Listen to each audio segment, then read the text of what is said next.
স্ক্রিনও যে মাছটা দেখতে পারা 2020 সালের বন্যা পরবর্তী সময় থেকে এখন পর্যন্ত এই মাছটা আমরা সিলেটও আমার কাছে মনে হয় নতুন প্রচুর পরিমাণে মাছটা পাওয়া যায়। আর যারা চিনইন তারা অবশ্যই দেখতে পারা। আমরা অবশ্যই মাছটার নাম জানি না, যদি কেউ মাছের নাম জানা থাকে তাইলে অবশ্যই কমেন্টের মাধ্যমে জানাইবা যে এই মাছটা কি জাত মাছ হইতে পারে, কারণ আমরা কোনোদিন এই মাছটা দেখছি করি মনে হয় না। সচরাচর এখন সব সময় দেখা যায়, আমরা যেহেতু গ্রামও থাকি, যারা ও মাছ মারেন বেশিরভাগ সময় দেখা যায় ও মাছটা দেখা যায়।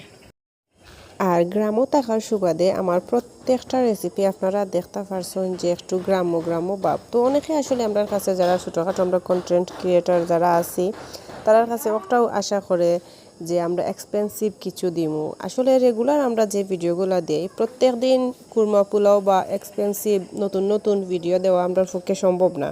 ওটার লাগে আমরা প্রত্যেক দিন যা রান্ধি ওটাও ভিডিও দেওয়ার চেষ্টা করি, কারণ যেহেতু প্রত্যেক দিন একটা ভিডিও দেওয়া লাগে তো ওই জন্য তো আসলে সম্ভব নয় যে নতুন নতুন বা অত মানে বালা কিছু দেওয়ার।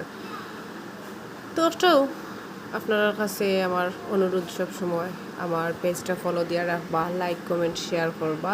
আর ও মাছটার নাম জানলে অবশ্যই কমেন্টের মাধ্যমে জানাইবা। যেহেতু আমরা সিলেট একটা নতুন, অন্যান্য এলাকাতে হয়তো একটা পরিচিত বা আপনারা চিনই।